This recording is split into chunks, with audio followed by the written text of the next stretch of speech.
जैसा कि मैंने आपसे कहा था कि हम इम्पोर्टेंट क्वेश्चंस की जो सीरीज है वो बहुत जल्द स्टार्ट करने वाले हैं। और बच्चों उस सीरीज का आज का जो पहला वीडियो है, पहली क्लास जो है, पहला लेक्चर हम आपके लिए लेकर आए हैं। और इस वीडियो के जरिए या इस क्लास के जरिए मैं आपसे बात करने जा रहा हूं बच्चों कक्षा 10 विज्ञान और पाठानुसार महत्वपूर्ण प्रश्न श्रृंखला, यानी चैप्टर वाइज जो है इम्पोर्टेंट क्वेश्चंस की जो सीरीज है वो हम इस वीडियो के जरिए, इस क्लास के जरिए स्टार्ट करने जा रहे हैं। तो बच्चों आपका सभी का सबसे पहले इस आर साइंस क्लासेस के प्लेटफॉर्म पर स्वागत है।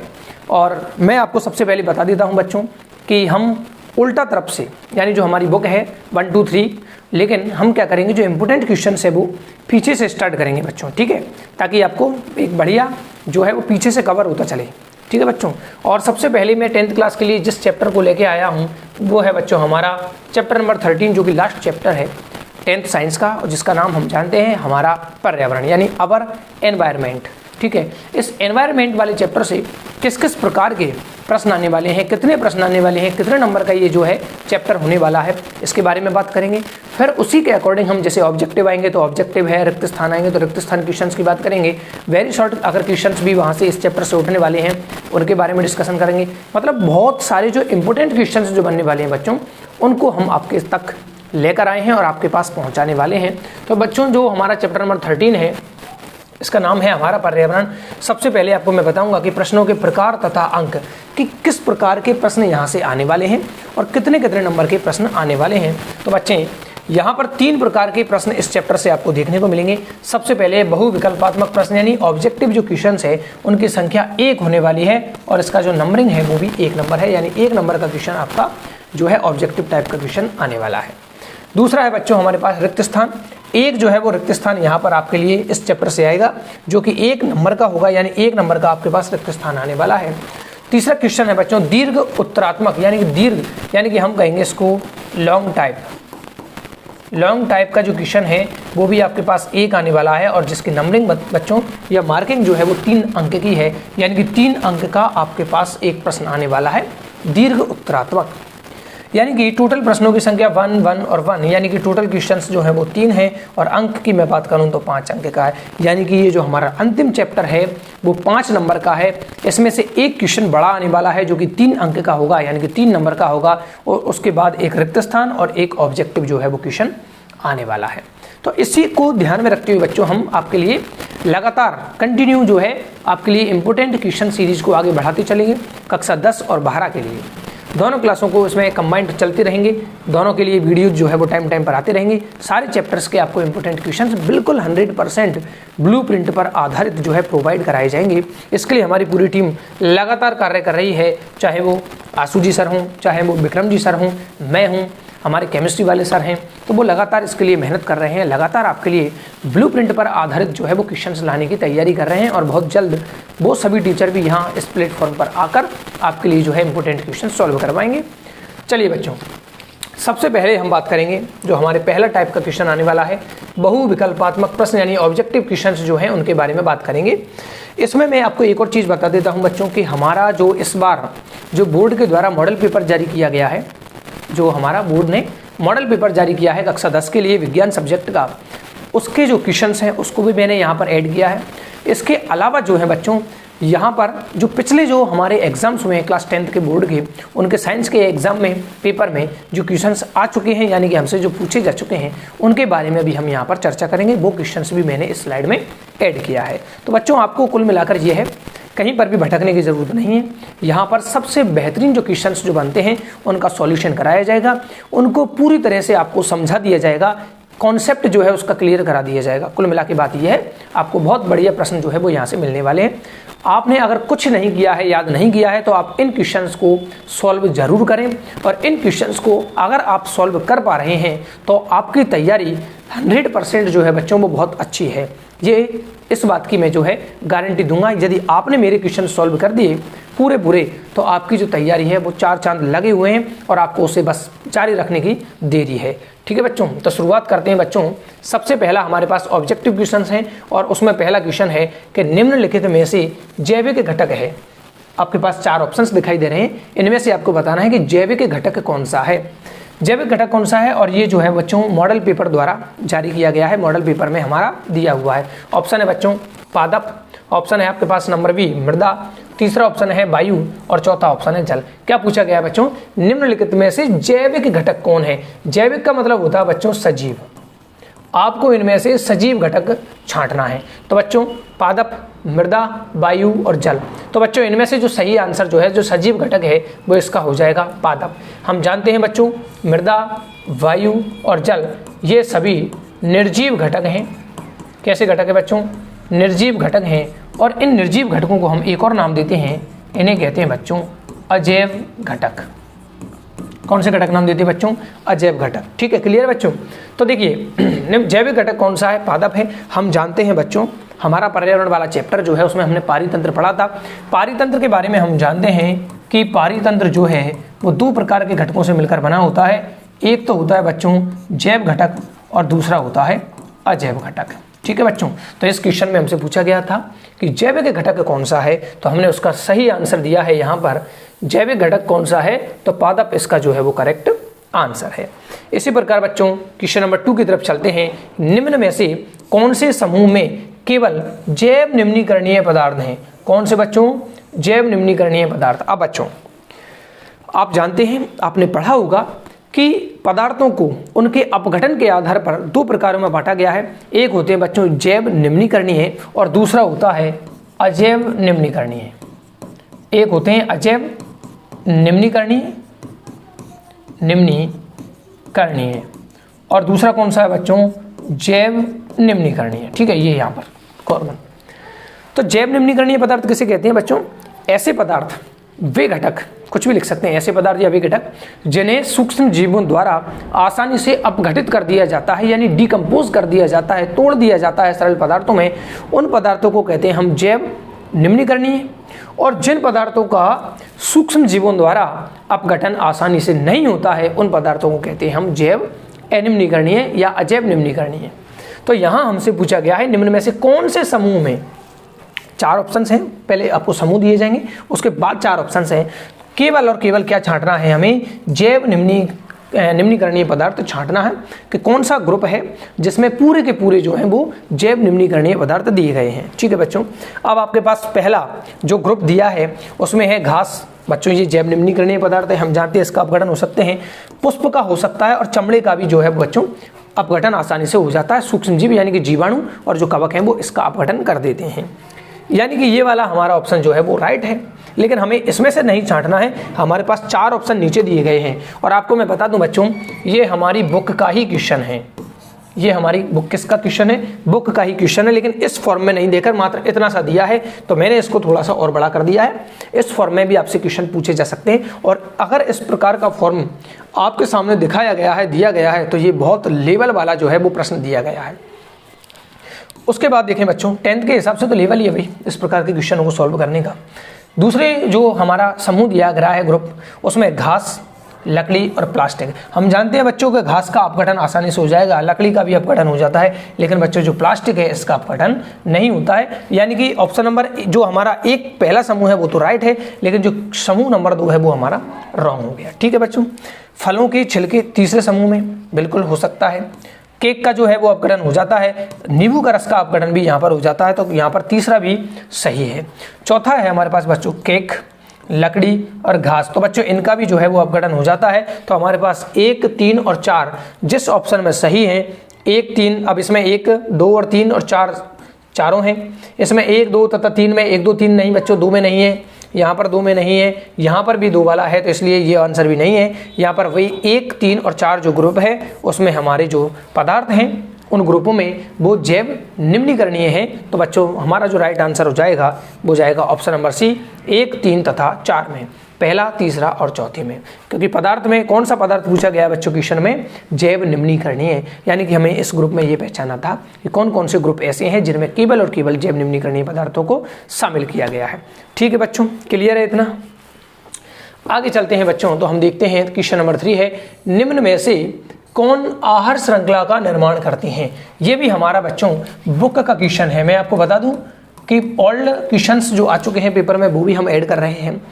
जो हमारा बोर्ड के द्वारा जारी किया गया मॉडल पेपर है उसके क्वेश्चन भी यहाँ पर ऐड किए हैं और जो बुक के पीछे के जो ऑब्जेक्टिव क्वेश्चंस हैं वो भी हमने ऐड किए हैं। तो मेहनत तो लगी है बच्चों। तो बच्चों घास, और ये आपको बता दूं मैं, यही वाला क्वेश्चन जो है आपके हाफ ईयरली में भी जो था आया था, आपसे पूछा गया था। ठीक है बच्चों, घास, गेहूं और आम। तो बच्चों घास को गेहूं तो नहीं खा पाएगा, इसलिए ये यहाँ पर क्या हो जाएगी बच्चों, आहार श्रृंखला नहीं बन पाएगी। घास को बच्चों बकरी खा जाए, सही बात है, बकरी को मानव खाए, ये हो सकता है। ठीक है बच्चों, बकरी को गाय नहीं खाती है, नहीं होगा, तो गाय को हाथी नहीं खाता है। घास को मछली खाए बच्चों, और मछली को बकरी खाए, ये भी संभव नहीं है। तो हमारा जो राइट आंसर होगा वो होगा ऑप्शन नंबर बी, यानी कि घास, बकरी और मानव। सबसे पहले क्या आएगा बच्चों, घास, उसको खाएगी बकरी, और बकरी को खा जाएगा कौन भी बच्चों, मानव। तो इस प्रकार ये हमारी एक खाद्य श्रृंखला का निर्माण होता है। तो ऑप्शन नंबर बी जो है हमारा भी इसमें राइट ऑप्शन है। क्वेश्चन नंबर 3 के बाद बच्चों हम आगे चलते हैं क्वेश्चन नंबर 4 की तरफ। तो क्वेश्चन नंबर 4 में हमसे पूछा गया है कि किसी क्षेत्र के सभी जीव तथा वातावरण के अजैव कारक, अच्छा, सभी जैव कारक या जीव और अजैव कारक जो है वो संयुक्त रूप से निम्न में से किसका निर्माण करते हैं। तो बच्चों ये एक डेफिनेशन है, आपने पढ़ा होगा, एक डेफिनेशन जो है हमारी बुक में पारितंत्र की दी हुई है। पारितंत्र जिसे इकोसिस्टम के नाम से भी जानते हैं, तो इकोसिस्टम की ये परिभाषा है, तो इसको हम कहेंगे बच्चों इकोसिस्टम, यानी कि पारितंत्र। ठीक है बच्चों, तो इसका जो राइट आंसर हो जाएगा वो हो जाएगा सी। बच्चों आहार श्रृंखला तो क्या था, ऐसी श्रृंखला जिसमें जीवों द्वारा खाने और खाए जाने की पुनरावृत्ति होती है, उसको हम आहार श्रृंखला कहते हैं। आहार जाल क्या होता है बच्चों, कि जब बहुत सारी खाद्य श्रृंखलाएं आपस में मिलकर एक जाल का निर्माण करती हैं, तो उसे हम आहार जाल यानी फूड वेव के नाम से जानते हैं। और अपघटक क्या होता है बच्चों, वे सूक्ष्म जीव जो जैव निम्नीकरणीय जो कचरा है या पदार्थ है उनका अपघटन करते हैं, वो क्या कहलाते हैं बच्चों, अपघटक कहलाते हैं। तो इसका जो राइट आंसर है बच्चों है वो है पारितंत्र। कैसे कहते हैं बच्चों पारितंत्र, तो हमारा जो आंसर जाएगा, किसी क्षेत्र के जैविक और अजैविक घटक दोनों मिलकर एक संरचना का निर्माण करते हैं जिसे पारितंत्र कहते हैं। तो इस क्वेश्चन का जो आंसर है वो हो जाएगा बच्चों पारितंत्र। जीवन निर्वाह के आधार पर जीवों को कितने वर्गों में बांटा गया है, बहुत अच्छा प्रश्न है बच्चों यहाँ पर। और ये हमारी जो बुक है उसकी मैंने एक लाइन उठाई है, हमारी बुक में एक क्लियरली लाइन दी गई है कि जीवन निर्वाह के आधार पर, जीवन के निर्वाह के आधार पर, जीवन जीने के आधार पर जीवों को कितने भागों में बांटा गया है। तो हम देखेंगे बच्चों इनको 3 भागों में बांटा गया है। कितने भागों में बांटा गया है बच्चों, 3 भागों में बांटा गया है। कौन कौन से बच्चों, तो सबसे पहले तो आता है बच्चों स्वयंपोषी, स्वयंपोषी जिसे हम कहते हैं बच्चों उत्पादक। फिर दूसरा आता है बच्चों उपभोक्ता, यानी ऐसे प्राणी जो स्वयंपोषियों से या उत्पादकों से पोषण प्राप्त करते हैं, भोजन प्राप्त करते हैं, उनको हम क्या कहते हैं बच्चों, उपभोक्ता। और तीसरा आता है बच्चों, जब ये सारे उपभोक्ता खत्म हो जाएंगे तो इनको खत्म करने का काम कौन करते हैं, अपघटन कार्य करने का काम करते हैं अपघटक। तो बच्चों जीवन निर्वाह के आधार पर प्राणियों को 3 वर्गों में बांटा गया है। पहला है स्वयंपोषी या जिसे हम कहेंगे उत्पादक, जो प्रकाश संश्लेषण करते हैं। दूसरा है उपभोक्ता, और तीसरा है बच्चों अपघटक। ये 3 प्रकार के प्राणी हैं जीवन निर्वाह के आधार पर। ठीक है बच्चों, बहुत अच्छा प्रश्न था। क्वेश्चन नंबर 5 हम देखते हैं, एक जल जीवशाला या एक्वेरियम, बच्चों जानते हो एक्वेरियम, कहीं किसी होटल वगैरह में गए हों, बहुत अच्छे अच्छे जो रेस्टोरेंट्स हैं उनमें रखा होता है। दुकानों पर भी आपने देखा होगा कि एक कांच का घर होता है, उसमें मछलियां वगैरह तैरती होती हैं। उस संरचना को हम कहते हैं बच्चों एक्वेरियम या जल जीवशाला। तो बच्चों एक एक्वेरियम जो है किस प्रकार के पारितंत्र का उदाहरण है, तो बच्चों उसमें मछलियां होती हैं, और अगर उसमें पौधा लगा दिया जाए तो उसे एक स्वयं निर्वाह पारितंत्र में हम चेंज कर सकते हैं। तो बच्चों किसका एग्जाम्पल है, तो ये एक जलीय जो है वो एग्जाम्पल है जलीय पारितंत्र का। तो हमारे ऑप्शंस क्या हैं बच्चों, अच्छा जलीय तो है बच्चों, लेकिन जलीय यहाँ पर ऑप्शन भी नहीं है। तो देखिए ऑप्शंस पे डिपेंड करेंगे। मानव निर्मित यानी ऐसा पारितंत्र जिसका निर्माण मानव करता है उसे मानव द्वारा निर्मित पारितंत्र कहते हैं। प्राकृतिक पारितंत्र, स्थलीय पारितंत्र और उपरोक्त सभी। तो बच्चों देखो कुछ बच्चों की आदत होती है कि जैसे ही ऑप्शन में उपरोक्त सभी दिखते हैं वो उपरोक्त सभी को राइट कर देते हैं। छोटी क्लास के लिए मान्य हो जाती है बात, लेकिन बड़ी क्लास में है, और यहाँ पर हमें से जो है वो क्वेश्चन को गलत कराने के लिए भी उपरोक्त सभी वाला ऑप्शन जो है आजकल ऐड कर दिया जाता है। तो बच्चों इसका जो करेक्ट आंसर होगा वो होगा मानव निर्मित पारितंत्र, यानी एक्वेरियम का जो निर्माण है वो मानव करता है, इसलिए ये एग्जाम्पल है मानव निर्मित पारितंत्र का। ठीक है बच्चों, क्लियर है। प्राकृतिक किसे कहते हैं बच्चों, तो प्रकृति में जो पारितंत्र खुद पाए जाते हैं, जैसे समुद्र है, स्थलिक पारितंत्र है, ये सब स्थलीय पारितंत्र में आ जाते हैं, है ना। ये स्थलीय भी इसके अंतर्गत आता है, स्थलीय इसके अंतर्गत आता है बच्चों। ठीक है। क्वेश्चन नंबर 7, वे सूक्ष्म जीव जो अपमार्जक के रूप में कार्य करते हैं कौन है। अब इनमें से पहचानना है कि अपघटक के रूप में जो काम करने वाले सूक्ष्म जीव हैं वो कौन कौन से हैं। तो बच्चों हमने पढ़ा है, हमारी बिल्कुल एक बहुत बढ़िया लाइन हमारी एनसीईआरटी में दी हुई है जीवाणु और कवक जो है वो अपघटक के रूप में काम करते हैं। तो बच्चों क्या केवल कवक है? नहीं। केवल जीवाणु है? नहीं।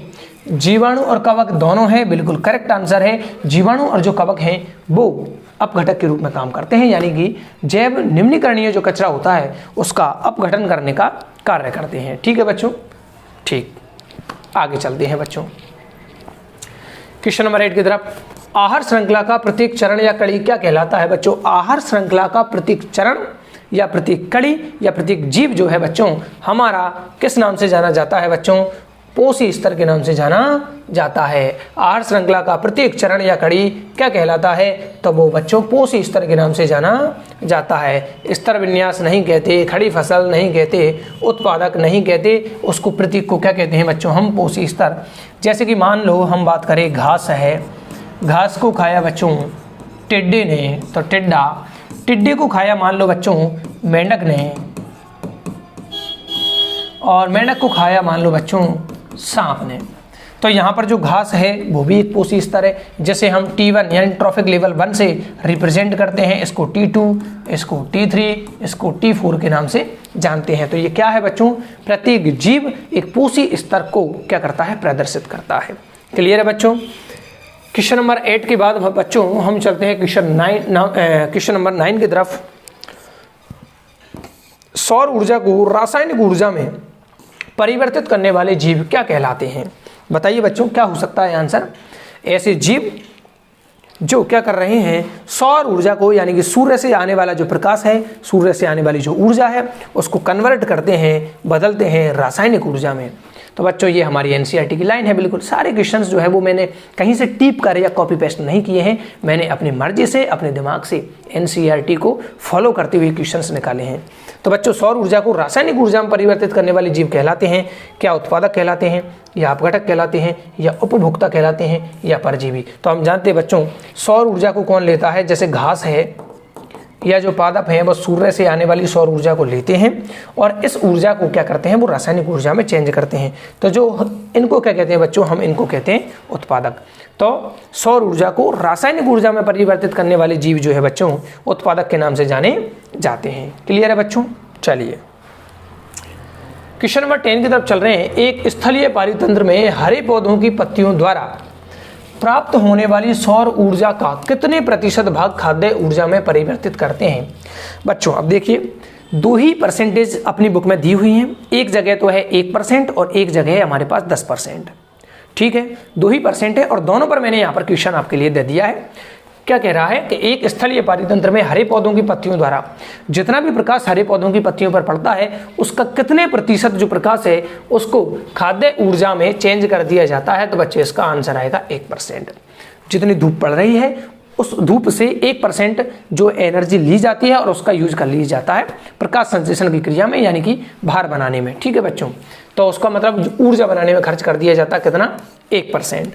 11वां क्वेश्चन यहाँ पर पूछा गया है कि जीव द्वारा खाए हुए भोजन की मात्रा का लगभग कितने प्रतिशत मात्रा जैव भार में बदल पाता है? तो इसका आंसर हो जाएगा बच्चों 10%, जिसे हम दशांश के नियम के नाम से जानते हैं। दशांश का नियम क्या कहता है बच्चों? एक जीव को जब दूसरा जीव खाता है तो उससे उसे दूसरे जीव को पहले जीव से केवल 10% जो है वो एनर्जी प्राप्त होती है, बाकी 90% जो है वातावरण में या अन्य क्रियाओं में जो है मुक्त हो जाती है। तो इसका आंसर जाएगा बच्चों 10% और यहाँ पर जाएगा बच्चों 1%। दोनों क्वेश्चंस में से एक क्वेश्चन जो है मुझे लगता है कि बहुत बेहतरीन बना सकता है। क्वेश्चन नंबर 12 यहाँ पर पूछा गया बच्चों आपसे, आहार श्रृंखला में यानी कि खाद्य श्रृंखला में ऊर्जा का प्रवाह कैसा होता है? ऊर्जा का प्रवाह होता है कैसा?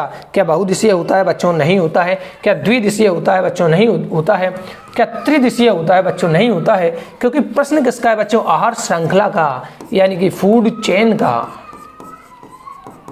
फूड चेन का ये क्वेश्चन है और इसका आंसर जाएगा बच्चों एक दिशीय। तो क्वेश्चन का जो आंसर है वो है ऑप्शन नंबर डी, एक दिशीय। लेकिन अगर बच्चों यहाँ पर ये क्वेश्चन होता ये क्वेश्चन अगर होता खाद्य या आहार जाल का, तो बच्चों इसका आंसर हो जाता बहुदिशीय। अब ये बहुदिशीय वाली लाइन जो है बच्चों वो अपनी NCERT में नहीं है, ये 12th में दिया हुआ है कि खाद्य श्रृंखला जो है वो फूड चेन में एक दिशा में जो है ऊर्जा का प्रवाह होता है, जबकि जो खाद्य जाल होता है उसमें बहुत सारी दिशाओं में यानी बहुदिशीय रूप से ऊर्जा का स्थानांतरण देखा जाता है।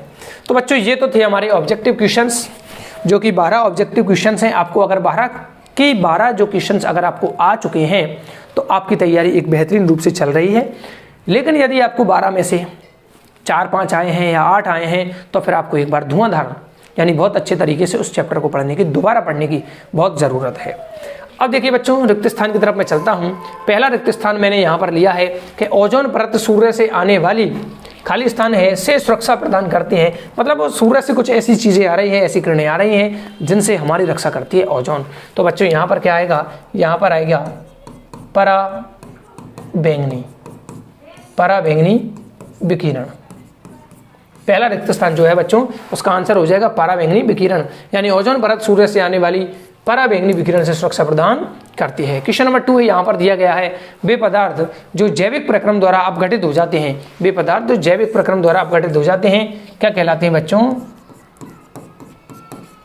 जैव निम्नीकरणीय, और पदार्थ भी लिखना है बच्चों यहाँ पर, जैव निम्नीकरणीय पदार्थ कहलाते हैं। तीसरा भी इसी के जैसा लिया है मैंने, वे पदार्थ जो जैविक प्रक्रम द्वारा अपघटित नहीं होते हैं तो उनको कह देंगे बच्चों हम अजैव निम्नीकरणीय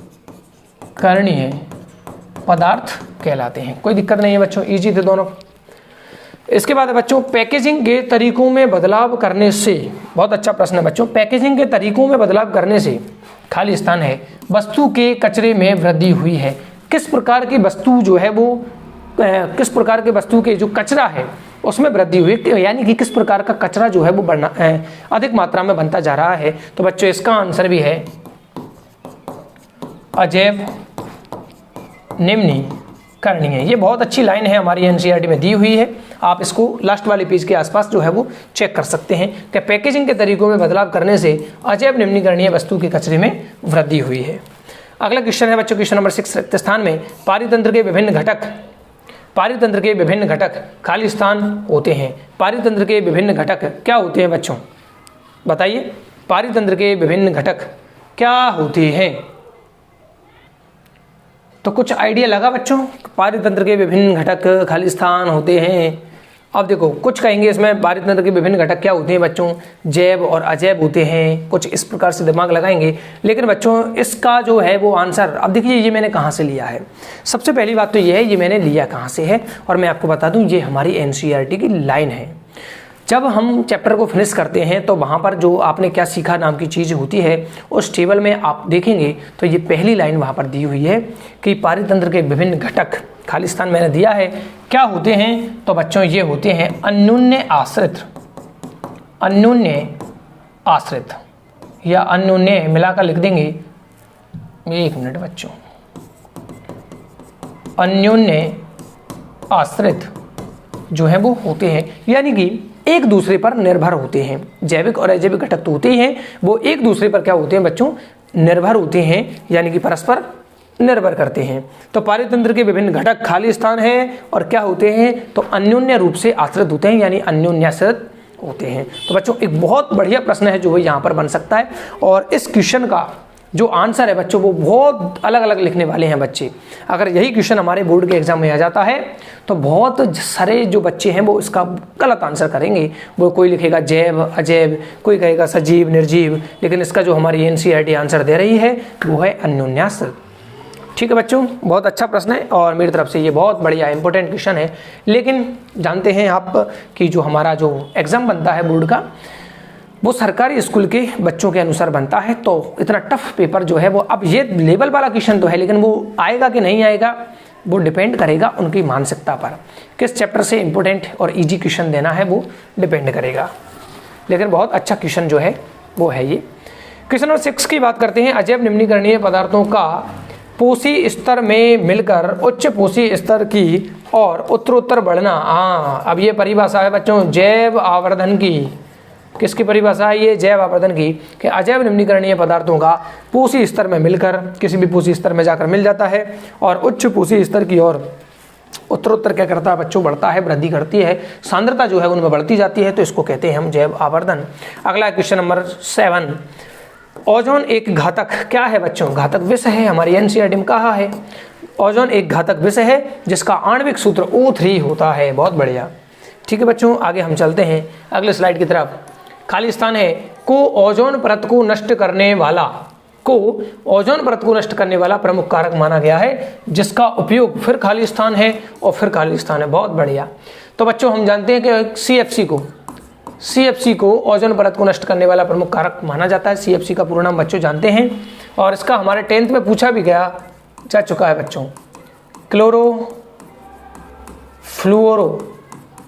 क्लोरोफ्लोरोकार्बन। CFC जो है उसका पूरा नाम क्या है बच्चों, क्लोरोफ्लोरोकार्बन है और इसका फुल फॉर्म अपनी किताब में दे रखा है और बोर्ड एग्जाम में इसका फुल फॉर्म जो है वो पूछा भी जा चुका है। तो जिसका उपयोग बच्चों किसमें, एक तो रेफ्रिजरेटर तथा अग्निशामक यंत्र या अग्निशमन में किया जाता है। तो इस क्वेश्चन का आंसर हो गया बच्चों CFC, रेफ्रिजरेटर और अग्निशमन। क्वेश्चन नंबर 9 है बच्चों, UNEP का आयोजन कहाँ हुआ, मतलब किस सन में हुआ बच्चों। तो सबसे पहले तो आप देखिए UNEP का आयोजन जो है, या UNEP का पूरा नाम लिखते हैं यूनाइटेड नेशंस एनवायरमेंटल प्रोग्राम, यानी कि संयुक्त राष्ट्र, और यह है पर्यावरण कार्यक्रम।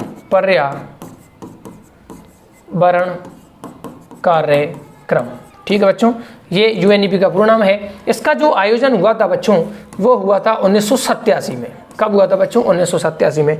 UNEP का जो आयोजन किया गया वो आयोजन 1987 में किया गया।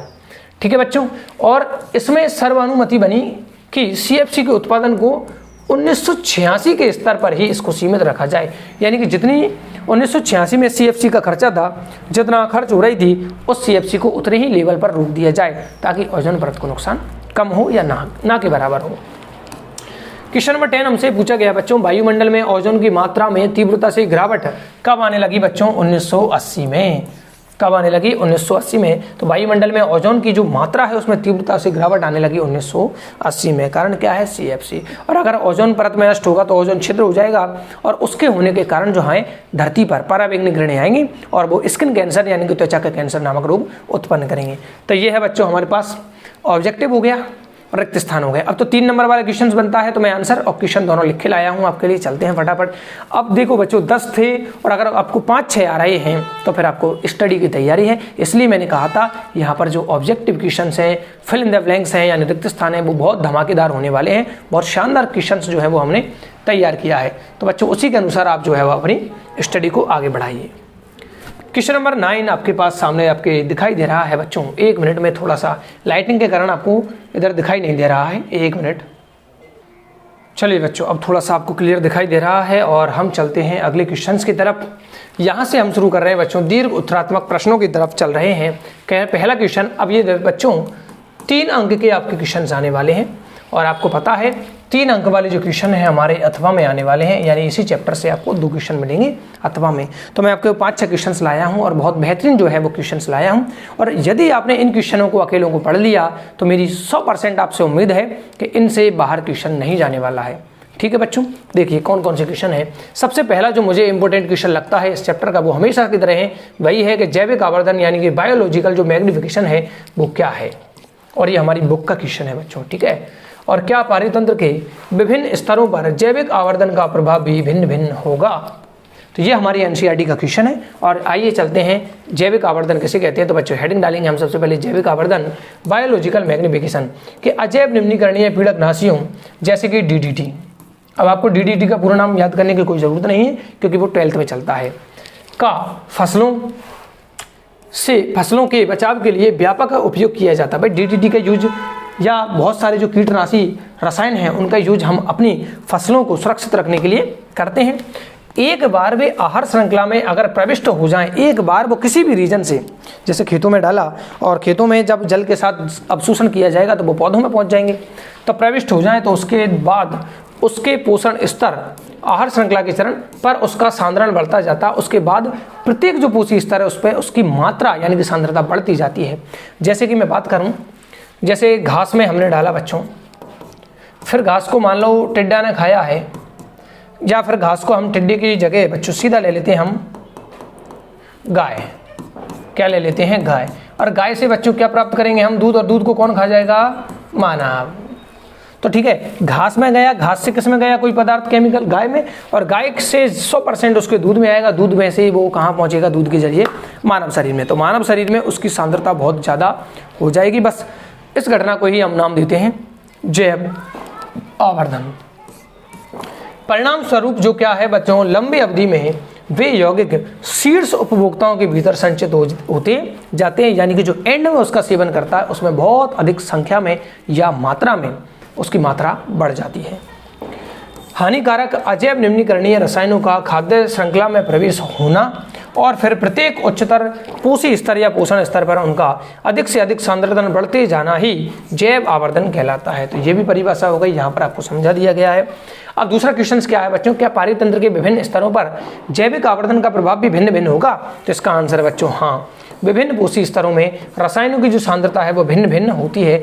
अलग अलग लेवल पर जो व्यक्ति बैठे हुए हैं, पोषी स्तर बैठे हुए हैं, उनमें उस केमिकल की मात्रा अलग अलग होती है। और जैसे जैसे आहार श्रृंखला की श्रेणी बढ़ती जाती है, रसायनों की सांद्रता भी अधिकता होती जाती है और उसका प्रभाव भी बढ़ता जाता है। तो उस केमिकल का जो भी प्रभाव होगा वो उसमें ज़्यादा होगा जिसमें वो अधिक मात्रा में पाया जाता है। तो बच्चों ये एक इम्पोर्टेंट क्वेश्चन है जो आपके लिए मैं लाया हूँ। इसके बाद हमारा अगला इम्पोर्टेंट जो क्वेश्चन है वो है बच्चों, ओजोन परत की क्षति हमारे लिए चिंता का विषय क्यों है? ओजोन परत जो लगातार नष्ट हो रही है, उसमें कमी आ रही है, वो हमारे लिए एक चिंता का विषय क्यों बताया गया है, इसके बारे में हम चर्चा करते हैं बच्चों। फिर इस क्षति को सीमित अगर करना है तो सीमित करने के लिए क्या कदम उठाए गए हैं? तो बच्चों आंसर देखिएगा कि पृथ्वी के वायुमंडल में मौजूद ओजोन परत सूर्य की हानिकारक पराबैंगनी विकिरणों को पृथ्वी की सतह तक आने से रोकती है। क्लियर बात है बच्चों, हमने पढ़ा भी है। रेफ्रिजरेशन, वातानुकूलन, शोधन विलायकों, अग्निशामकों तथा एरोसोल यानी इत्र, कीटनाशियों, औषधियों आदि के फुहार डिब्बों में काम आते हैं। मतलब जो हमारे पास एरोसोल वगैरह हैं, जहाँ पर भी स्प्रे होता है बच्चों वो एरोसोल के रूप में होता है। तो ये सारे जो केमिकल्स में आदि से उत्सर्जित रसायन हैं, मुख्यतः कौन? क्लोरोफ्लोरोकार्बन यानी कि CFC जो है वो ओजोन परत को हानि पहुँचाते हैं। ठीक है बच्चों, कैसे हानि पहुंच रही है उसके बारे में बात कर ली। फिर ओजोन परत की क्षति से निम्नलिखित खतरे हो सकते हैं। क्या क्या हो सकता है बच्चों? त्वचा का कैंसर, त्वचा का जीर्णन यानी कि त्वचा की जीर्णता आने के मतलब है त्वचा में जल्दी बुढ़ापा प्रकट होने लग जाए, झुर्रियाँ पड़ जाए त्वचा में, ये होता है जीर्णन। इसके बाद है बच्चों धूपताम्रता यानी कि चेहरा आदि का काला पड़ जाना। तो धूपताम्रता का मतलब क्या होता है बच्चों? चेहरा आदि है जो स्किन जो है वो जल जाएगी। इसके बाद मोतियाबिंद यानी आंख के लेंस का धुंधला हो जाना मोतियाबिंद कहलाता है, जिससे नज़र हमारी क्या हो जाएगी? कमज़ोर हो जाएगी। आंख का रेटिना अर्थात संवेदी परत जिस पर प्रतिबिंब बनता है उसका भी हमारी क्या हो जाएगा? कैंसर जो है वो हो सकता है। तो ये सारी संभावनाएं। इसके अलावा आनुवांशिक दोष हो सकते हैं, समुद्र तथा वनों में उत्पादकता में कमी आ सकती है। ये सारी जो है वो हमारे लक्षण आ सकते हैं ओजोन परत के नष्ट होने से। इसलिए कहा जाता है कि ओजोन परत हमारी की क्षति जो है हमारे लिए चिंता का विषय कैसे हो रहा है और क्या हमारे दुष्परिणाम सामने आ रहे हैं। अब हमें इस क्वेश्चन का आंसर देना है कि इस क्षति को सीमित करने के लिए क्या कदम उठाए गए हैं। तो बच्चों अभी रिक्त स्थान में मैंने ले लिया था कि ओजोन परत की क्षति को सीमित करने के लिए 1987 में संयुक्त राष्ट्र पर्यावरण कार्यक्रम UNEP में सर्वानुमति बनी कि CFC के उत्पादन को 1986 के स्तर पर ही सीमित रखा जाए। ये लाइन मैंने आपको रिक्त स्थान में दी थी अभी। अब CFC की जगह हाइड्रोफ्लोरोकार्बनों का प्रयोग आरंभ किया गया है। कार्बन मतलब जो CFC थी क्लोरोफ्लोरोकार्बन, उसकी जगह अब काम में ले रहे हैं हाइड्रोफ्लोरोकार्बनों का प्रयोग आरंभ कर दिया गया है, जिसमें ओजोन परत की क्षति पहुंचाने वाले क्लोरीन या ब्रोमीन नहीं होते हैं। तो उसको नुकसान कौन पहुंचाता है बच्चों?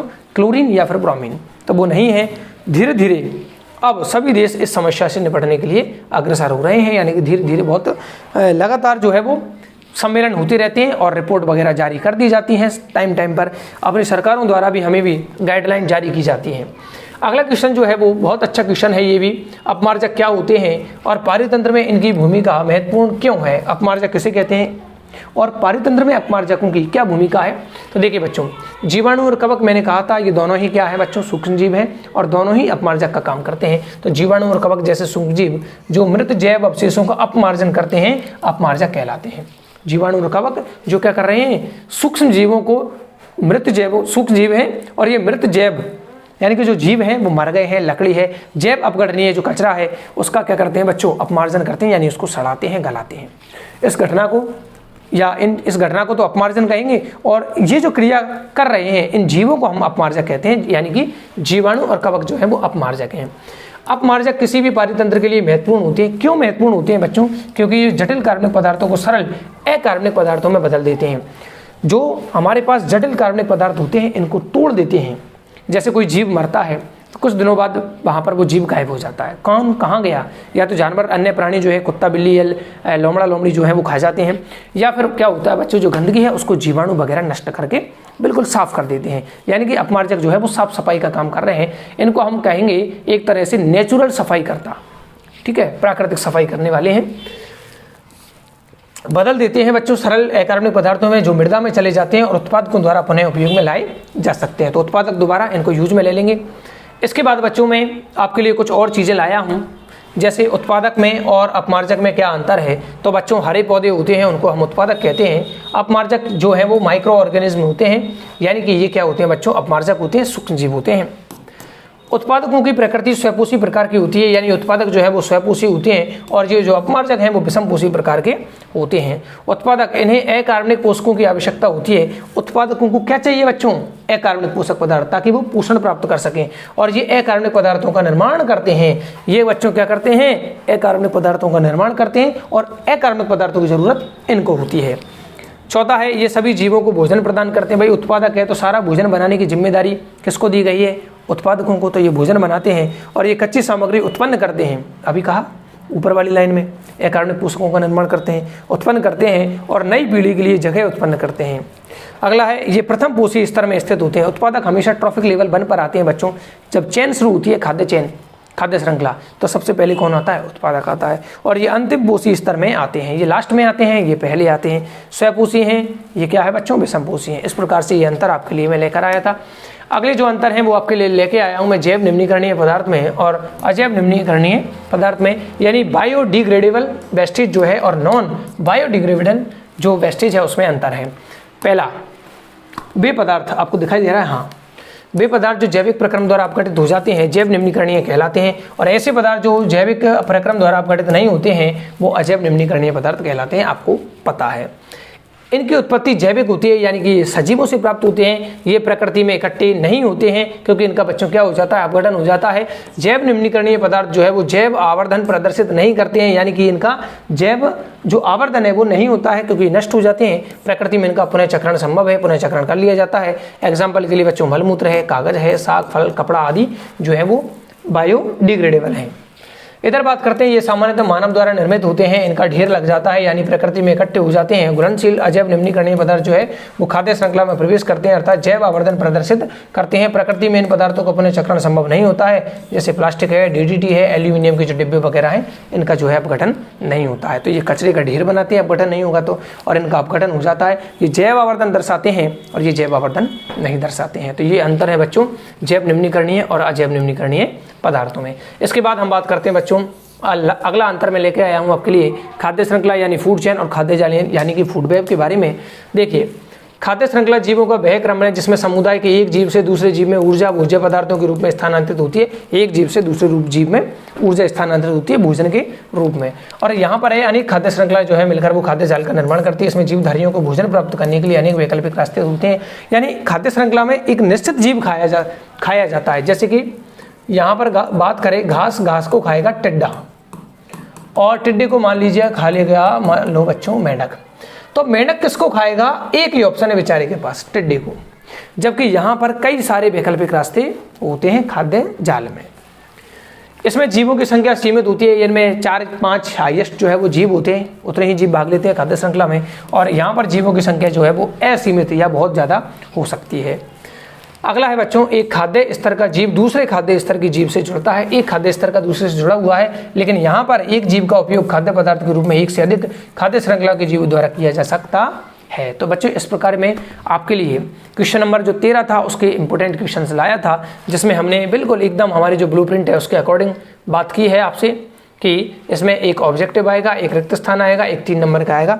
3 नंबर के क्वेश्चन जो है वो 3-4 बहुत इंपॉर्टेंट हैं। इसके अलावा जैसे मैं अगर एक आध क्वेश्चन की बात करूं तो पारितंत्र को समझाने वाला जो है वो क्वेश्चन आ सकता है कि पारितंत्र की संरचना का वर्णन कीजिए, पारितंत्र की संरचना का वर्णन कीजिए। ये भी एक इंपॉर्टेंट क्वेश्चन लास्ट है जो मैं जल्दबाजी में नहीं ला पाया। तो ये क्वेश्चंस थे बच्चों हमारे पास इस चैप्टर से संबंधित। अगर आपको ये क्वेश्चंस याद है तो आपकी बेहतरीन तैयारी है, नहीं है तो फिर आपको हमारे चैनल से के साथ जुड़ जाना चाहिए और जो इंपॉर्टेंट क्वेश्चंस की जो सीरीज जारी कर दी गई है, चालू कर दिया गया है, उसको आप फ़ायदा उठाएं।